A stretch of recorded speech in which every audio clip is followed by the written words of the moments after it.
I've written a book and it's called Aging Wonderfully Well, The Good News About Midlife and Growing Older. Why is it called that? I know that there's an awful lot of us that really don't feel that we are aging well, or that there is anything that is good news about midlife and growing older, apart from the fact we're very lucky to do so. And we mustn't lose sight of that. You know, there are a lot of people that would have been very grateful to have grown older. Last year, I had one of those years where it was just medical thing after medical thing after medical thing, all kinds of things going on. And I too could not really see the good news in growing older at all. I wrote the book because I've been talking to women in midlife and beyond for a lot of years now. I started off with a blog called Project 50 that I wrote when I was approaching my 50th birthday. And I'd been going through menopause, didn't know what it was, because we're talking about 20 years ago now. No, we're not. 14 years ago. Started menopause about 20 years ago. And we weren't talking about it then. We didn't have the Davinas and the Gen X coming forward and speaking out. I'm kind of on the cusp of boomer Gen X generation. I don't know if you find this, but I definitely think that there's a difference between my sisters who are in their 50s, sort of early 50s, and me, who's in my early 60s. I think I have, in some ways, have more in common with my mother's generation. My stepmother is only 17 years older than me. So in some ways, you know, I feel quite like her in a way. We always talked about anything to do with women's issues as, and if you're not watching but you're listening, it's the exaggerated expression and the very hushed tones. Never talked about it in front of men. Very rarely talked about it amongst each other. And that is the kind of atmosphere that we were brought up in, that anything to do with women's health was something that wasn't talked about. It was something that was a little bit shameful. And of course, the generation before that, they were still putting women into psychiatric hospitals when they were going through menopause and all the ups and downs that those hormone fluctuations can bring. They were treated for hysteria. So when I went into it, I thought there was something genuinely wrong with me. Many of my symptoms were psychological rather than physical, as in increased anxiety and quite a long period of depression as well. Nobody ever suggested to me, well, it's hormonal. So I wrote this blog and I wrote my way out of the depression because I just wailed about how I didn't want to get older and all my children were leaving home and what was I for now and where had I been, where was I going, and all the questions that I'm sure a lot of you can relate to. The way that panned out was that people started contacting me and it made me realize how much I needed connection. And shortly after that, I actually became a photographer, and my clientele tended to be women in midlife and beyond. So I started having those conversations with those women. So rather than just poke a camera in their face, we used to sit and have a cup of tea and a chat, and I'd get to know them before I even tried to photograph them. Because that way I got the better pictures, because they were relaxed. I could see who they were. And the absolute joy of my job was that I could take a photograph and show them on the back of my camera what other people see when they look at you. And I can honestly say that in my entire 14-year career as a professional photographer, I never photographed an ugly woman. Bearing in mind that I was photographing women 40 plus mostly. When I did the Face It, Own It project, which was a photographic project, I interviewed 50 women in the book. And one of them said to me, I don't want to get old and ugly.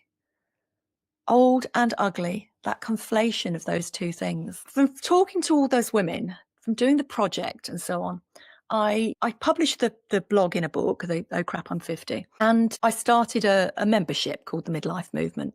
And I ran that for a couple of years, created lots and lots of resources and things like that. Eventually, I stopped that. I went back to writing. So I used to write years ago. And I started on YouTube because I felt that I could reach more women. I trained as a coach during the pandemic and I coached quite a few women, but I kind of wanted to reach more. So that is why I wrote this book, because my daughters and my bonus daughters are getting to the age now where they're going into their 40s and they're starting to show signs of perimenopause. everything that I've done was started because I didn't want my daughters-in-law, my granddaughters to ever feel as alone as I felt going through perimenopause. I wanted them to know that it was a normal process, that they weren't going mad as I was convinced that I was, so they didn't have the shame and the guilt for that, because I had a lovely life. There was no reason for me to be down or anxious or anything else. But that was my experience, and I didn't want that for them.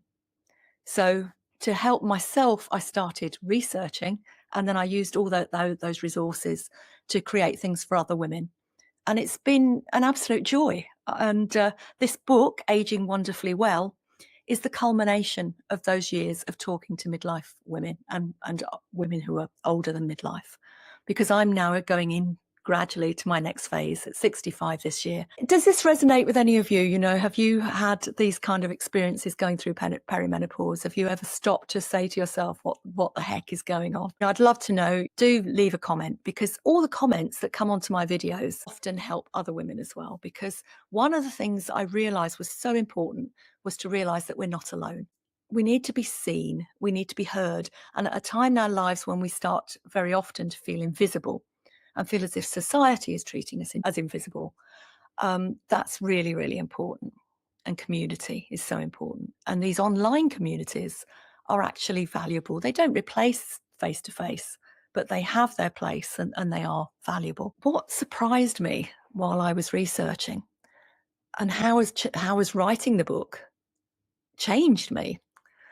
Well, I'm not going to make any huge claims, but what I did find, I went by turns. I was angry a lot of the time. I had a lot of aha moments where I thought, oh yeah, why didn't I realize that? And I felt angry because I'd never noticed these things. The way that we see ourselves, if you think about older women, Dr. Becca Levy, wonderful book called Breaking the Age Code. She asks people, what are the first 5 words that you think of when you think of an old person? And if you just do that in your head now, just how many of those 5 words are positive and how many are negative? And the interesting thing about Becca Levy's research is that she looked across cultures. In China, if a woman was asked to describe herself, she went to a factory, apparently. Some of the older workers came in to collect their pension checks from the factory. And she asked them, how would you describe yourself? And they described themselves as energetic or useful, valuable. I help my grandchildren. I'm, helping the community centre or whatever. They were all very positive words. But if she asked somebody in a Western country, such as the US, they would say things like old, grumpy, frail. And unfortunately, in our Western societies, we've got this narrative going on that as we get older, we become a burden on society. Now, you could say, well, we can just ignore that. But we can't ignore it, because structurally, this kind of structural ageism affects everybody. Ageism is one of those isms that we're all going to encounter at some point. If we're lucky, we're all going to get old. If we have a society that sees aging as a problem and characterizes elderly people as a drain on society, rather than recognizing their usefulness in the volunteer work that they do, in the unpaid labour of looking after elderly parents, looking after grandchildren, all the knowledge and the wisdom and experience that they've got, then we're in trouble, because that kind of structural ageism seeps into policy.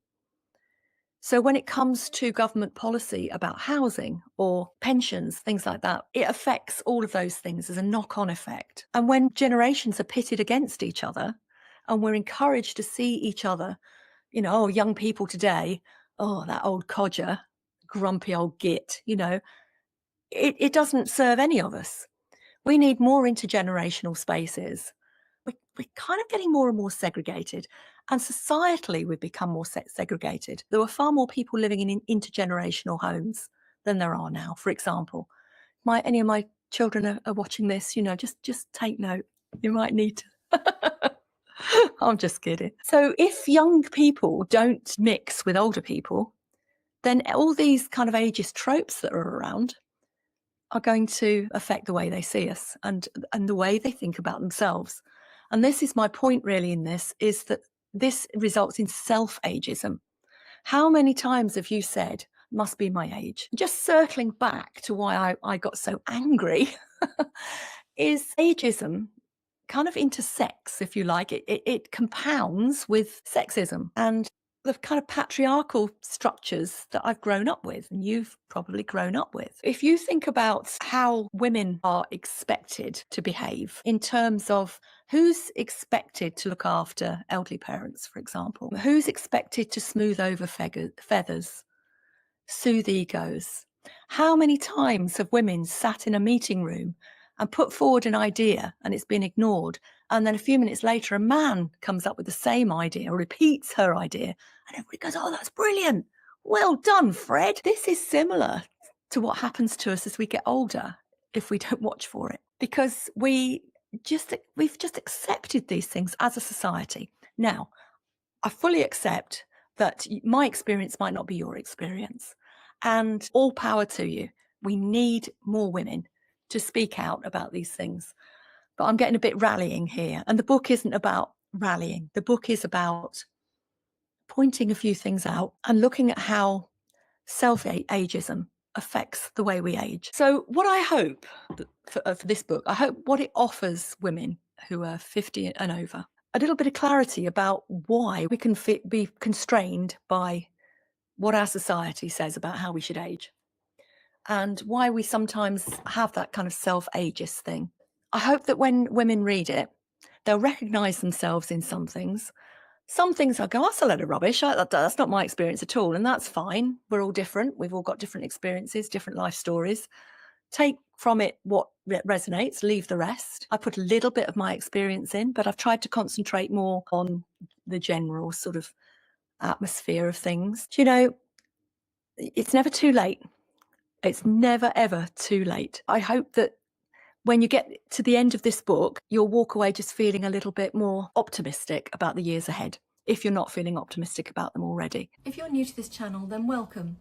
My name's Jo Blackwell. I'm the host of the Midlife and Beyond podcast with Jo Blackwell and this YouTube channel, the same name.